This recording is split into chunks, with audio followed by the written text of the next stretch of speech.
ಇವತ್ತು ಕೂಡ high voltage ಕದನ ಆಗುತ್ತೆ. ಯಾಕಂದ್ರೆ ಮುಂಬೈ ಗೆಲ್ಲಲೇಬೇಕು, ಪಂಜಾಬ್ ಕೂಡ ಗೆಲ್ಲಲೇಬೇಕು. ಯಾಕಂದ್ರೆ ಪಂಜಾಬ್ಗೆ ಪಾಪ ಏನಾಗಿದೆ ಅನ್ನೋದು ಗೊತ್ತಾಗ್ತಾ ಇಲ್ಲ. ಅಂದ್ರೆ ಲಕ್ ಇಲ್ಲ ಅಂತ ಅನ್ಸುತ್ತೆ. ಅಂದ್ರೆ ಕ್ಲೋಸ್ ಆಗ್ತಾ ಇದೆ, ಎಲ್ಲ ಗೇಮ್ ಕೂಡ ಕ್ಲೋಸ್ ಆಗ್ತಾ ಇದೆ. ಅಂದ್ರೆ ಒನ್ ಸೈಡ್ ಮ್ಯಾಚ್ ಅಂತೂ ಆಗೋದೇ ಇಲ್ಲ ಆ ಟೀಮ್ ಇತ್ತು ಅಂತಂದ್ರೆ. ಅಂದ್ರೆ ನಮ್ಗೆ ಅಂದ್ರೆ ನೋಡುಗರಿಗಂತೂ ಎಂಟರ್ಟೈನ್ಮೆಂಟ್ ಇರುತ್ತೆ. ಬಟ್ ಆದರೆ ಗೆಲ್ಲುವಂಥ ಪಂದ್ಯಗಳನ್ನ ಪಂಜಾಬ್ ಸೋಲ್ತಾ ಇದೆ. ಇವತ್ತು ಅವರ ಗ್ರೌಂಡಲ್ಲಿ ಅಂದರೆ ಮನೆ ಅಂಗಳದಲ್ಲಿ ಪಂಜಾಬ್ ಆಡ್ತಾ ಇದೆ. ಸೊ ಇವತ್ತು ಏನಾದ್ರು ಮುಂಬೈಗೆ ಹೊಡಿಬಹುದಾ ಪ್ರಿಯಾಂಕ್ ಅವರೇ? ಎಸ್, ಇವತ್ತು ಎರಡಕ್ಕೂ ಇವಾಗ ಗೆಲ್ಲಬೇಕಾದಂಥ ಸಂದರ್ಭ ಇರೋದ್ರಿಂದ ಒಂದು ಒಳ್ಳೆ ಕಾಂಪಿಟೇಷನ್ನು ನೋಡ್ತೀವಿ, ಒಂದು ಒಳ್ಳೆ ಎಂಟರ್ಟೈನ್ಮೆಂಟ್ ಅಂತೂ ಇರುತ್ತೆ. ನೀವು ಹೇಳಿರೋ ಥರ ಅವರು ಹೆಂಗೆ ಅಂತಂದರೆ ಬೌಲಿಂಗ್ ಆ್ಯಂಡ್ ಬ್ಯಾಟಿಂಗ್ ನಡುವೆ ಯುದ್ಧ ನಡೆಯುತ್ತೆ ಅಂತ. ಒಂದು ಕಡೆ ಬ್ಯಾಟಿಂಗ್ ಚೆನ್ನಾಗಿದ್ರೆ ಇನ್ನೊಂದು ಕಡೆ ಬೌಲಿಂಗ್ ಚೆನ್ನಾಗಿದೆ. ಸೊ ಆ ರೀತಿ ಯುದ್ಧ ನಡೆಯುತ್ತೆ ಇವತ್ತು. ಬಟ್ ಪಟೇಲ್, ಈ ಪಂಜಾಬ್ ಟೀಮ್ ನೋಡಿದಾಗ ಅಂದರೆ ಓಪನಿಂಗಲ್ಲಿ ಕಾಂಟ್ರಿಬ್ಯೂಷನ್ ಬರ್ತಾ ಇಲ್ಲ. ನೀವು ಮಿಡ್ಲ್ ಆರ್ಡರ್ಲಿ ಶಶಾಂಕ್ ಸಿಂಗ್ ಆಗಿರ್ಬೋದು, ಅಶುತೋಷ್ ಅವರು ಚೆನ್ನಾಗಿ ಆಡ್ತಿದ್ದಾರೆ. ಬಟ್ ಇವತ್ತು ಚಾಲೆಂಜ್ ಇರುವಂಥದ್ದು ಬುಮ್ರಾನ ಅವರು ಎದುರಿಸಬೇಕು. ಒಂದು ವೇಳೆ ಅವ್ರು ಬಂದಿದೆ ಆದರೆ ಬುಮ್ರಾ ಬರ್ತಾರೆ. ಸೊ ಇವತ್ತು ನಿಜವಾದ ಚಾಲೆಂಜ್, ಅಥವಾ ಅವರು ಇಷ್ಟು ಮ್ಯಾಚ್ಗಳಲ್ಲಿ ಅಂದರೆ ಕಳೆದ 2-3 ಮ್ಯಾಚ್ಗಳಲ್ಲಿ ಏನು ನಿರಂತರವಾಗಿ ಏನು ಆಡ್ಕೊಂಡು ಬರ್ತಿದಾರಲ್ಲ, ಬಟ್ ಇವತ್ತು ಆಡಿದ್ರೆ ಒಂದು ಒಳ್ಳೆ ಅವರಿಗೆ ಅವ್ರ ಜೀವನಕ್ಕೆ ಒಂದು ಒಳ್ಳೆ ಬೂಸ್ಟ್ ಅಂತ ಹೇಳ್ಬೋದು. ನಿಜ. ಇದರಲ್ಲಿ ಪಂಜಾಬಲ್ಲಿ ಆರಂಭದಲ್ಲಿ ಯಾರೂ ಕೂಡ ಫಾರ್ಮಲ್ಲಿ ಇಲ್ಲದೆ ಇರೋದು, ಮತ್ತು ಧವನ್ ಕೂಡ ಇನ್ನೂ 10 ದಿನ ಬರಲ್ಲ ಅಂತ ಹೇಳಿದ್ದಾರೆ. ಅದೊಂದು ದೊಡ್ಡ ಮೈನಸ್ಸು. ಅಥವಾ ಟೈಡೆ ಒಂದು ಸ್ವಲ್ಪ ಅವಕಾಶ ಕೊಟ್ಟರು ಕೂಡ ಅದನ್ನು ಚೆನ್ನಾಗಿ ಬಳಸ್ಕೊಳ್ತಾ ಇಲ್ಲ. ಇಲ್ಲಿ ಮೈನಸ್ ಏನಾಗ್ತಾ ಇದೆ ಈ ತಂಡಕ್ಕೆ ಅಂದರೆ ಓಪನಿಂಗ್ ಸ್ಲಾಟ್ನಲ್ಲಿ ರನ್ನೇ ಬರ್ತಾ ಇಲ್ಲ. ಬ್ಯಾಸ್ಟ್ರೋ ಆಗಿರ್ಬೋದು, ದೊಡ್ಡ ಆಟಗಾರನೇ ಇಬ್ಬರನ್ನ ಹೆಸರಿಸ್ತೀನಿ ನಾನು. ಲಿವಿಂಗ್ ಸ್ಟೋನ್, ಬ್ಯಾಸ್ಟ್ರೋ ಇಬ್ಬರು ಏನು ಚೂರು ಕೊಡುಗೆ ಇಲ್ಲ. ಅದ್ರಾಗೂ ಲಿವಿಂಗ್ ಸ್ಟೋನ್ ಏನು ಆಟನೇ ಮರೆತು ಬಿಟ್ಟಿದ್ದಾರೆ ಅನ್ನೋ ಥರ ಆಡ್ತಾ ಇದ್ದಾರೆ. ನಿಜವಾಗ್ಲೂ ಮಧ್ಯಮ ಕ್ರಮಾಂಕದಲ್ಲಿ ಅಂತಹ ಘಟಾನುಘಟಿ ಆಟಗಾರರಿದ್ದಾಗ ನೋಡಿ, ನೀವು ಪೂರನ್ ಆಗಿರ್ಬೋದು, ನಮಗೆ ಮ್ಯಾಕ್ಸ್ವೆಲ್ಲು, ಆಮೇಲೆ ಈಗ ದಿನೇಶ್ ಕಾರ್ತಿಕ್, ಇಂಥ ಆಟಗಾರರಿದ್ದಾಗ ಒಂದು ಧೈರ್ಯ ಇರುತ್ತೆ, ಎಂಥದ್ದು ಮ್ಯಾಚ್ ಇದ್ರು ಗೆಲ್ಲಿಸ್ತಾರೆ ಅಥವಾ ಬಿಗ್ ಟಾರ್ಗೆಟ್ ಮಾಡೋದಕ್ಕೆ ಇವ್ರು ಹೆಲ್ಪ್ ಮಾಡ್ತಾರೆ. ಬಟ್ ಲಿವಿಂಗ್ ಸ್ಟೋನ್ ಅಂಥದ್ದೇ ಆಟಗಾರ ಆದರೂ ಕೂಡ ಬಟ್ ಅವರಿಂದ ರನ್ನೇ ಬರ್ತಾ ಇಲ್ಲ. ಅದು ಮೈನಸ್ ಆಗ್ತಾ ಇದೆ. ಓಪನಿಂಗ್ ಸ್ಲಾಟ್ನಲ್ಲಿ ಬ್ಯಾಸ್ಟ್ರೋ ಹೊಡಿಬಿಡಿ ಆಟ ಆಡ್ತಾರೆ, ಒಂದು ಪವರ್ ಪ್ಲೇನಲ್ಲಿ ಬಿಗ್ ಹಿಟ್ ಮಾಡ್ತಾರೆ, ಜಾಸ್ತಿ ರನ್ ತಂದು ಕೊಡ್ತಾರೆ. ಅದು ಕೂಡ ಆಗದೇ ಇರೋದು. ಇಲ್ಲಿ ಸ್ಯಾಮ್ ಕರನ್, ಅಶುತೋಷ್ ಶರ್ಮಾ, ಶಶಾಂಕ್ ಸಿಂಗ್ 3 ಜನರ ಮೇಲೆ ತುಂಬಾನೇ ಜಾಸ್ತಿ ಪ್ರೆಷರ್ ಬೀಳ್ತಾ ಇದೆ. ಇಲ್ಲಿ ಸ್ಯಾಮ್ ಕರನ್ ಈಗ ಆಸ್ ಅ ಕ್ಯಾಪ್ಟನ್ ನಿಭಾಯಿಸ್ತಾ ಇರೋದ್ರಿಂದ ನಾವು ಜಾಸ್ತಿ ರನ್, ಈಗ ಅದು ಏನು ಗೊತ್ತಿಲ್ಲ ನಮಗೆ ಯಾರು ಕ್ಯಾಪ್ಟನ್ ಆಗ್ತಾರೆ, ಅವರಿಂದ ರನ್ನೇ ಬರಲ್ಲಪ್ಪ ಜಾಸ್ತಿ ಪಂಜಾಬ್ ತಂಡದಲ್ಲಿ. ಬಟ್ ಶಶಾಂಕ್ ಸಿಂಗ್, ಅಶುತೋಷ್ ಶರ್ಮಾ ಖಂಡಿತ ಈ ತಂಡಕ್ಕೆ ಪ್ರಮುಖ ಅಸ್ತ್ರ.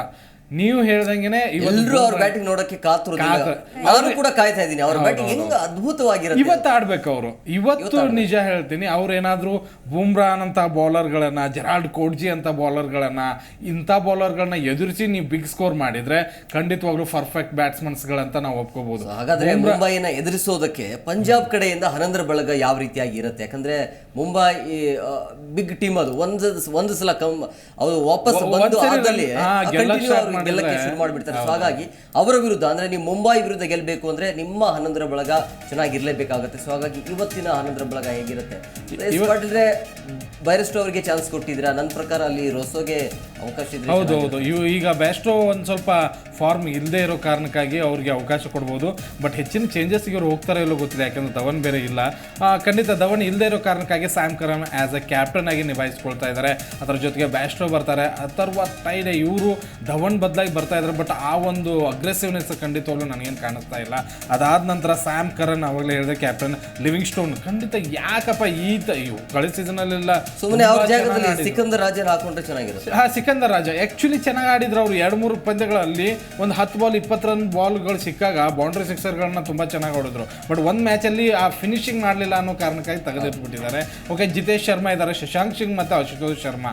ಇವ್ರನ್ನ ಇಂಪ್ಯಾಕ್ಟ್ ಅಂತ ಬಳಸೋಕೆ ಹೋಗ್ಬೇಡಿ. ಖಂಡಿತವಾಗ್ಲೂ 11 ಬಳಗದಲ್ಲಿ ಇಡಿ, ನಾವಂತೂ ಇಟ್ಬಿಟ್ಟಿದ್ದೀವಿ. ಇನ್ನು ಹರ್ಪ್ರೀತ್ ಬಾರ್ ಖಂಡಿತವಾಗ್ಲೂ ಒಳ್ಳೆ ಬೌಲಿಂಗ್ನ ಮಾಡ್ತಾ ಇದ್ದಾರೆ. ಆರಂಭದಲ್ಲಿ ತುಂಬ ಚೆನ್ನಾಗಿ ವಿಕೆಟ್ಸ್ ತಗೊಳ್ತಾ ಇದ್ರು. ಇತ್ತೀಚೆಗೆ ಒಂದು 2-3 ಪಂದ್ಯಗಳಲ್ಲಿ ಒಂದು ಸ್ವಲ್ಪ ದುಬಾರಿ ಆಗ್ತಾ ಇದ್ದಾರೆ. ಹರ್ಷಲ್ ಪಟೇಲ್ ಅವ್ರಿಗೆ ಆಡ್ತಾ ಇದ್ದಾರೋ ನಮ್ಗೆ ಆಡ್ತಾ ಇದ್ದಾರೋ ಅನ್ನೋದೇ ಗೊತ್ತಾಗ್ತಾ ಇಲ್ಲ. ಇಲ್ಲ ಲಾಸ್ಟ್ ಮ್ಯಾಚಲ್ಲೂ ಏನು ಗೊತ್ತಾ, ಮೊದಲು 3 ಓವರ್ಗಳಲ್ಲಿ ರನ್ ಕೊಡಲಿಲ್ಲ. ಬಟ್ 4ನೇ ಓವರಲ್ಲಿ ಇನ್ನೂ ಟಾರ್ಗೆಟ್ ತುಂಬಾ ದೊಡ್ಡದಿತ್ತು. ಅವಾಗಲ ಕೊನೆಯ 3 ಬಾಲ್ಗಳನ್ನ ಬೌಂಡ್ರಿ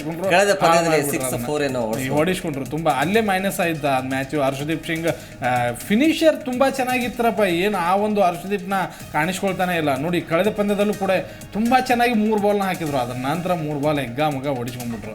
ಕಗಿಸೋ ರಬಾಡ ಖಂಡಿತವಾಗ್ಲೂ ಒಳ್ಳೆ ಬೌಲರು. ಇವತ್ತಿನ ಪಂದ್ಯದಲ್ಲಿ 50-50 ಇದೆ ಈ ತಂಡ.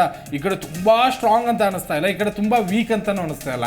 ಒಂದು 2-3 ಜನ ಫಾರ್ಮ್ನಲ್ಲಿ ಇರೋದ್ರಿಂದ ಓಕೆ, ಇವ್ರ ಮೇಲೆ ನಂಬಿಕೆ ಇಟ್ಟು ಈ ಪಂದ್ಯವನ್ನ ಗೆಲ್ಲಬಹುದು.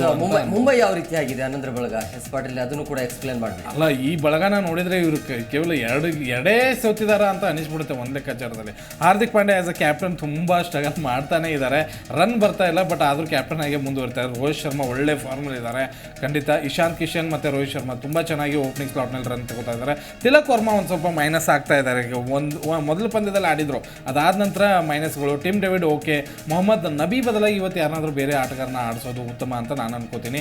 ಶಫರ್ಡ್ ಒಂದೇ ಮ್ಯಾಚಲ್ಲಿ ಅವರ ಒಂದು ಇನ್ನಿಂಗ್ಸ್ನ ಸಖತ್ತಾಗಿ ತೋರಿಸಿದ್ದಾರೆ, ಅವ್ರನ್ನ ಕೂರಿಸುವಂಥ ಮಾತಿಲ್ಲ. ಶ್ರೇಯಸ್ ಗೋಪಾಲ ನನಗನ್ಸಿದ ಮಟ್ಟಿಗೆ ಇವ್ರನ್ನ ಆಡಿಸೋದೇ ವೇಸ್ಟು. ಕಳೆದ ಪಂದ್ಯದಲ್ಲಿ ನೀವು ಒಂದೇ ಓವರ್ ಕೊಡೋದಾದರೆ ಇವ್ರನ್ನ ಆಡಿಸ್ಬೇಕೇನಕ್ಕೆ, ಬೇರೆ ಆಟಗಾರರಿಗೆ ಅವಕಾಶ ಕೊಟ್ಟರೆ ಒಳ್ಳೇದಪ್ಪ. ಕೋಟ್ಜಿ ಖಂಡಿತವಾಗ್ಲೂ ಆ ಒಂದು ಇಂಪ್ರೆಸಿವ್ ಇಲ್ಲ, ಬಟ್ 1-2 ವಿಕೆಟ್ ಬೀಳ್ತಾನೆ ಇದೆ. ಬೂಮ್ರಾ 2-3 ಮ್ಯಾಚಿಂದ ಅಂತೂ ಎದುರಾಳಿನ ನಡಗಿಸ್ತಾ ಇದ್ದಾರೆ.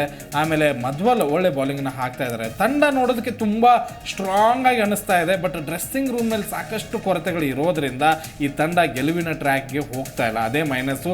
ಬಟ್ ಒಂದ್ಸರಿ ಇವ್ರು ಗೆಲ್ಲೋಕ್ಕೆ ಸ್ಟಾರ್ಟ್ ಮಾಡಿದರೆ ಆ ಒಂದು ಟ್ರ್ಯಾಕ್ನಲ್ಲಿ ತುಂಬ ಜೋರಾಗಿ ಓಡ್ತಾರೆ. ಬಟ್ ಕಳೆದ ಪಂದ್ಯದಲ್ಲಿ CSK ವಿರುದ್ಧ ಎಡವಿದ್ದಾರೆ, ಬಟ್ ನೋಡೋಣ ಇವತ್ತು ಒಂದು ಪಂಜಾಬ್ ವಿರುದ್ಧ ಗೆಲುವನ್ನು ಸಾಧಿಸ್ತಾರೆ.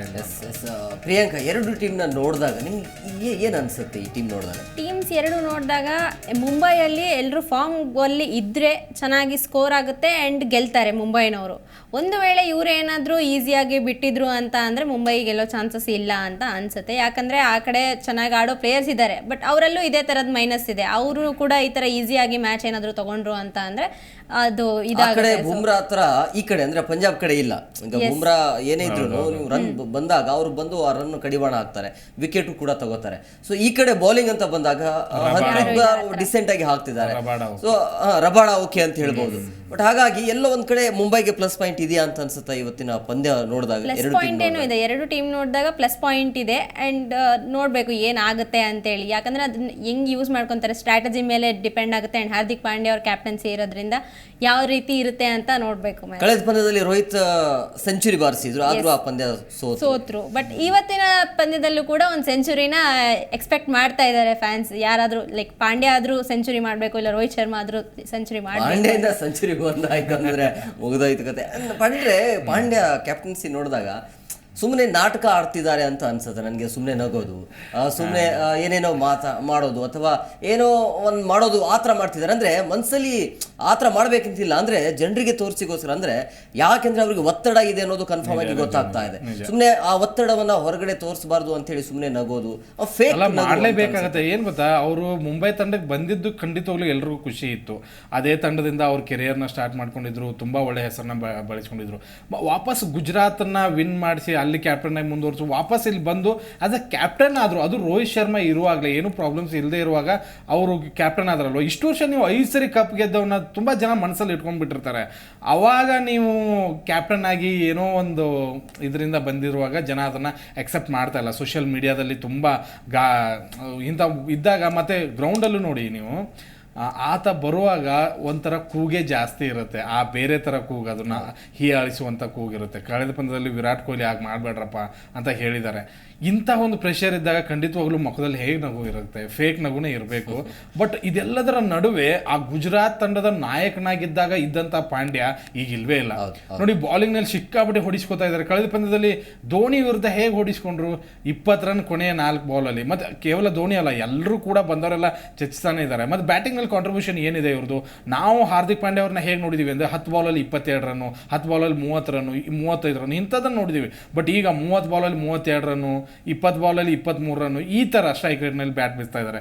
ತುಂಬ ಪ್ರೆಷರ್ ಇದೆ. ಆಸ್ ಅ ಕ್ಯಾಪ್ಟನ್ ಆಗಿ ಹಿ ಈಸ್ ಫೇಲ್. ನಾನಂತೂ ಅದೇ ಅಂದರೆ ಈ ಡಿಮ್ಯಾಂಡ್ ಮಾಡಿ ಕ್ಯಾಪ್ಟನ್ ತಗೊಂಡಿದ್ದೆ ಅವರಿಗೆ ಮುಳು ಆಯಿತು ಅಂತ ಅನ್ಸುತ್ತೆ. ಅಲ್ಲ, ಡಿಮ್ಯಾಂಡ್ ಮಾಡಿ ಕ್ಯಾಪ್ಟನ್ ತೊಗೊಂಡ್ರು, ಅಥವಾ ಇವರೇ ಒಂದು ಆಫರ್ ಕೊಟ್ಟಿದ್ರು, ಇಲ್ಲ ನಿಮ್ಮನ್ನು ಕ್ಯಾಪ್ಟನ್ ಮಾಡ್ತೀವಿ, ನೀವು ನಮ್ಮ ತಂಡಕ್ಕೆ ಬನ್ನಿ ಅಂತ ಹೇಳಿದ್ರು, ಅಥವಾ ಅಲ್ಲಿ ಯಾರಾದರೂ ದೊಡ್ಡ ಇನ್ಫ್ಲೂಯೆನ್ಸ್ ಮಾಡಿ ಮಾಡಿ ಅವ್ರನ್ನ ಕ್ಯಾಪ್ಟನ್ಸ್ಗೆ ಕೊಟ್ಟರು. ಅದಿನ್ನೂ ಬಹಿರಂಗ ಆಗಬೇಕು, ಇನ್ನೂ ಬಹಿರಂಗ ಆಗಿಲ್ಲ.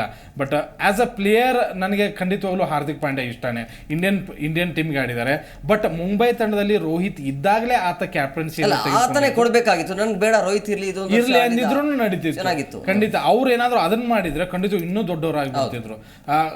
ನೋಡಿ ರೋಹಿತ್ ಶರ್ಮಾ ಈಗ ನೋಡಿ ನಮ್ಮ ವಿರಾಟ್ ಕೊಹ್ಲಿ ಕ್ಯಾಪ್ಟನ್ಸಿನ ಬಿಟ್ಟ ಮೇಲೆ ಇನ್ನೊಬ್ಬ ಕ್ಯಾಪ್ಟನ್ ಆದ್ಮೇಲೆ ಏನು ಬರಲಿಲ್ಲ. ಯಾಕೆಂದ್ರೆ ವಿರಾಟ್ ಕೊಹ್ಲಿ ಅದನ್ನ ಅಷ್ಟೇ ನೀಟಾಗಿ ನಾನು ಕ್ಯಾಪ್ಟನ್ಸಿನ ಬಿಡ್ತಾ ಇದ್ದೀನಿ, ನಾನು ಆಸ್ ಎ ಆಟಗಾರನಾಗಿ ಮುಂದುವರಿತೀನಿ ಅಂತ ಒಂದು ಪ್ರೆಸ್ ಮೀಟ್ ಮಾಡಿಕೊಂಡು ಅದನ್ನ ಹೇಳ್ಕೊಂಡ್ರು. ಅದಾದ ನಂತರ ಕ್ಯಾಪ್ಟನ್ಸಿ ಬೇರೆಯವ್ರು ತೊಗೊಂಡ್ರು ಕೂಡ ಕಾಂಟ್ರಿಬ್ಯೂಷನ್ ಖಂಡಿತವಾಗ್ಲೂ ವಿರಾಟ್ ಕೊಹ್ಲಿ ಕೊಡ್ತಾರೆ. ಹಾಗೆ ಏನಾದರೂ ರೋಹಿತ್ ಬಿಟ್ಟಿದ್ರೆ ಹಾರ್ದಿಕ್ ಪಾಂಡ್ಯ ಇಷ್ಟೊಂದು ಪ್ರೆಷರ್ ಆಗ್ತಿರ್ಲಿಲ್ಲ. ಬಟ್ ಈಗ ಅದು ತುಂಬಾ ವ್ಯತಿರಿಕ್ತ. ಮತ್ತು ಇದರಿಂದ ಏನು ಗೊತ್ತಾ, ಅಲ್ಲಿ ಅದೇ ತಂಡದಲ್ಲಿ 2 ಗುಂಪಾಗತ್ತೆ. ಈಗ ರೋಹಿತ್ ಶರ್ಮಾ ಬಳಗ ಒಂದು, ಹಾರ್ದಿಕ್ ಪಾಂಡ್ಯ ಬಳಗ ಒಂದು ಅಂತ ಹೇಳಿ.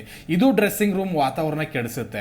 ಅವಾಗ ತಂಡದ ಆಟದ ಮೇಲೆ ತುಂಬಾ ಪರಿಣಾಮ ಬೀರುತ್ತೆ. ಇದು ಈಗ ಮುಂಬೈಗೆ ಆಗ್ತಾ ಇರೋದು. ನೀವು ತಂಡ ನೋಡಿ ಎಂತೆಂಥ ಒಳ್ಳೆ ಬ್ಯಾಟ್ಸ್ಮನ್ಗಳಿದ್ದಾರೆ, ಆಲ್ರೌಂಡರ್ಗಳಿದ್ದಾರೆ, ಬೌಲರ್ಸ್ಗಳಿದ್ದಾರೆ. ಬಟ್ ಯಾಕೆ ಗೆಲ್ತಾ ಇಲ್ಲ ಅಂತಂದ್ರೆ ಮನಸ್ಥಿತಿಗಳೇ ಸರಿ ಇಲ್ಲ ಆ ತಂಡದಲ್ಲಿ. ಅದೇ ಒಂದು ಕಾರಣ ಅಲ್ಲಿ ಸೋಲಿನ ಮೇಲೆ ಸೋಲು ಉಂಟಾಗ್ತಾನೆ ಇದೆ ಅಂತ ನನಗೆ. ಪ್ರಿಯಾಂಕಾ, ಈ ಹಾರ್ದಿಕ್ ಪಾಂಡ್ಯ ಅವ್ರ ಕ್ಯಾಪ್ಟನ್ಸಿ ನೋಡಿದಾಗ ಅಂದ್ರೆ ಕಳೆದ ಪಂದ್ಯ ಪಂದ್ಯನೇ ಧೋನಿ ಬಂದು ನಾಯಿ ಹೊಡೆದಂಗೆ ಹೊಡೆದ್ಬಿಟ್ರು. 4 ಬಾಲ್ಗೆ 4 ಸಿಕ್ಸ್, 3 ಸಿಕ್ಸ್ ಅನ್ಸುತ್ತೆ, 3 ಸಿಕ್ಸ್ 2 ಡಿ. ಸೊ 20 ರನ್ ಕೊಟ್ಟರು, 20 ರನ್ನಿಂದ ಚೆನ್ನಾಗಿ ಗೆಲ್ತು. ಸೊ ಹಾಗಾಗಿ ಇಲ್ಲಿ ಅವರ ಕ್ಯಾಪ್ಟನ್ಸಿ ಕಳಪೆ ಇದೆ, ಬಾಲಿಂಗು ಕೂಡ ಕಳಪೆ ಇದೆ. ಸೊ ಹಾಗಾಗಿ ಇನ್ನು ಮೇಲೆ ಏನು ಚರ್ಚೆ ಆಗ್ಬೋದು ಅಂತೇಳಿ, ಅಂದರೆ ಕ್ಯಾಪ್ಟನ್ ಈಗ ಬೇಡವೇ ಬೇಡ ಅಂಥೇಳಿ ಹಾರ್ದಿಕ್ ಪಾಂಡ್ಯ ಅವ್ರನ್ನ ಕೈ ಬಿಡ್ಬಹುದಾ, ಅಥವಾ ಮತ್ತೆ ರೋಹಿತ್ ಶರ್ಮಾಗೆ ಏನಾದರೂ ಅವಕಾಶ ಇರುತ್ತಾ, ಅಥವಾ ರೋಹಿತ್ ಶರ್ಮಾ ಇದಕ್ಕೆ ಒಪ್ಪಿಗೆ ನೀಡ್ತಾರಾ ಅಂತೇಳಿ? ಇವಾಗ ಸೋಷಿಯಲ್ ಮೀಡಿಯಾದಲ್ಲಿ ಆಗ್ತಿರೋ ಚರ್ಚೆಗಳಿಂದ ಈ ಥರ ಏನಾದರೂ ಆದರೆ, ಒಂದು ವೇಳೆ ಹಾರ್ದಿಕ್ ಪಾಂಡ್ಯನ ತೆಗೆದ್ರು ಅಂದರೂ ಕೂಡ ರೋಹಿತ್ ಶರ್ಮಾ ಅವರು ತಾವಾಗಿ ಮುಂದೆ ಬಂದು ಕ್ಯಾಪ್ಟನ್ ಆಗ್ತೀನಿ ಅಂತ ಅಂತೂ ಕೇಳೋ ಥರ ಇಲ್ಲ. ಯಾಕಂದರೆ ಈ ಕಾಂಟ್ರವರ್ಸೀಸ್ ನೋಡ್ತಾ ಇದ್ರೆ ಆ ಥರ ಇದೆ.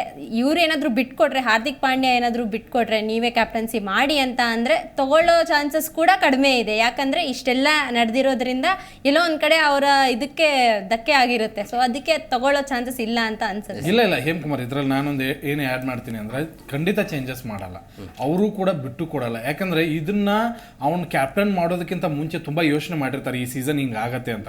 ಅಷ್ಟು ದಡ್ರಿರಲ್ಲ ಅವರು, ಓನರ್ಸ್ ಆಗಿರ್ಬೋದು ಅಥವಾ ಮ್ಯಾನೇಜ್ಮೆಂಟ್ ಆಗಿರ್ಬೋದು. ಖಂಡಿತವಾಗ್ಲೂ ಇನ್ನು ಮುಂದೆ ಹಾರ್ದಿಕ್ ಪಾಂಡ್ಯನೇ ಆಸ್ ಅ ಕ್ಯಾಪ್ಟನ್ ಆಗಿ ಮುಂದುವರಿತಾರೆ. ನನಗೆ ರೋಹಿತ್ ಶರ್ಮಾ ಬೇಕಾದ್ರೆ ಆ ತಂಡನೇ ಮುಂದಿನ ವರ್ಷ ದೊಡ್ಡ ಹರಾಜು ಪ್ರಕ್ರಿಯೆ ಬೇಕಾದ್ರೆ ಇನ್ಸೈಡ್ ಮಾಹಿತಿ, ರೋಹಿತ್ ಶರ್ಮಾ ಅವರು ನೆಕ್ಸ್ಟ್ ಆಕ್ಷನ್ಗೆ ಬರ್ತಾರೆ ಅಂತ ಹೇಳಿ. ಹೌದು, ಅದು ಬಂದ್ರೇನೆ ಒಳ್ಳೇದು. ನೋಡಿ, ಬಂದು ಬೇರೆ ಟೀಮ್ಗೆ ಹೋಗಿ ತುಂಬಾ ಚೆನ್ನಾಗಿ ಪರ್ಫಾರ್ಮೆನ್ಸ್ ಕೊಟ್ಟು ಆ ತಂಡ ಗೆಲ್ಲಿ, ಬೇಕಾದ್ರೆ RCBಗೆ ಬರಲಿ, ದೊಡ್ಡ ಅಲ್ಲ ಚೆನ್ನೈ ಕಾಂಪಿಟೇಷನ್ ಇದೆ. ಪಂಜಾಬ್ ಪ್ರೀತಿ ಜಂಟ ಹೇಳಿದಾರಲ್ಲ, ನಾನು ಯಾವುದೇ ಕಾರಣಕ್ಕೂ ಬಿಡೋದೇ ಇಲ್ಲ. ಅಲ್ಲ, ನೀವು ಅಲ್ಲಿ ಹರಾಜ್ ಮೇಲೆ ಇರ್ತದೆ ಅದು. ಅವ್ರಕ್ಕಿಂತ ಈಗ ರೋಹಿತ್ ಶರ್ಮಾನಂತ ಆಟಗಾರ ಒಂದ್ ತಂಡಕ್ಕೆ ಬರ್ತೀನಿ ಅಂದ್ರೆ ಯಾರು ಕಾಂಪಿಟೇಷನ್ ಕೊಡಲ್ಲ ಹೇಳಿ? RCB ಅವರೇ ಮುಗಿ ಬೀಳ್ತಾರೆ. ಇನ್ನೊಂದು 4 ವರ್ಷ ಇದ್ರೆ ಬಹುಶಃ RCBಗೆ ಒಂದು 2 ಕಪ್ ತಂದು ಕೊಡ್ಬೋದು. ಅದೇ ಕಾರಣಕ್ಕಾಗಿ ನನಗನ್ಸಿದ ಮಟ್ಟಿಗೆ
ಗಳು ಇರೋದ್ರಿಂದ ಒಂದ್ ಸ್ವಲ್ಪ ಅಂದ್ರೆ ಇವತ್ತು ಚಾಲೆಂಜ್ ಇದೆ ಅಂತ ಶಶಾಂಕ್ ಮತ್ತೆ ಅಶುತೋಷ್ನ ಕಟ್ಟಿ ಹಾಕುವಂತ ಸಾಮರ್ಥ್ಯ. ಅವ್ರೇನಾದ್ರೂ ಬಿದ್ದು ಬಿಟ್ರೆ ಇವ್ರು 110 120 ಹೊಡಿಯಲ್ಲ ಇವರು, ಗೆಲ್ತಾನೆ ಇಲ್ಲ. ಬಟ್ ನನಗನ್ಸಿದ ಮಟ್ಟಿಗೆ ಇವತ್ತು ಮುಂಬೈ ಈಸಿಯಾಗಿ ಹೊಡೆಯುತ್ತೆ, ಒನ್ ಸೈಡ್ ಮ್ಯಾಚ್ ಆಗುತ್ತೆ. Okay okay, thank you very much ಇಬ್ಬರಿಗೂ ಇಷ್ಟೊತ್ತು ಕಾರ್ಯಕ್ರಮಕ್ಕೆ ಜಾಯ್ನ್ ಆಗಿದ್ದಕ್ಕೆ. ಎಸ್, ನೋಡಿದ್ರಲ್ಲ ವೀಕ್ಷಕರೇ, ಇವತ್ತು ಹೈ ವೋಲ್ಟೇಜ್ ಕದನ ಆಗುತ್ತೆ. ಯಾಕೆಂದರೆ ಎಲ್ಲ ಪಂದ್ಯಗಳನ್ನು ಕೊನೆ ಹಂತದಲ್ಲಿ ಬಂದು ಸೋಲನ್ನು ಒಪ್ಕೊಳ್ತಾ ಇರುವಂಥದ್ದು ಪಂಜಾಬ್. ಸೊ ಹಾಗಾಗಿ ಇವತ್ತು ರಿಯಲ್ ಚಾಲೆಂಜ್ ಇರೋದು ಪಂಜಾಬ್. ಯಾಕಂದರೆ ಕೊನೆ ತನಕ ಬಂದು ಸೋಲೋದ್ ಬದಲು ಇವತ್ತಾದರೂ ಗೆಲ್ಲೋಣ ಅನ್ನುವಂಥ ಸ್ಟ್ರಾಟಜಿ ಇರುತ್ತೆ. ಸೊ ಹಾಗಾಗಿ ಮುಂಬೈನ ನೀವು ಬಗ್ಗು ಬಡಿಬೇಕು ಅಂತಂದರೆ ಪ್ಲಾನಿಂಗನ್ನು ಮಾಡಿಕೊಂಡೇ ಬರಬೇಕಾಗತ್ತೆ. ಸೊ ಇವತ್ತು ಪಂದ್ಯ ಚೆನ್ನಾಗಿರುತ್ತೆ, ಅದರಲ್ಲಿ ಎರಡು ಮಾತೇ ಇಲ್ಲ. ನೋಡಿ, ಮಜಾ ಮಾಡಿ, ಎಂಜಾಯ್ ಮಾಡಿ ಅಂತ ಹೇಳ್ತಾ ಇವತ್ತಿನ ಕಾರ್ಯಕ್ರಮವನ್ನು ಮುಗಿಸ್ತೀವಿ.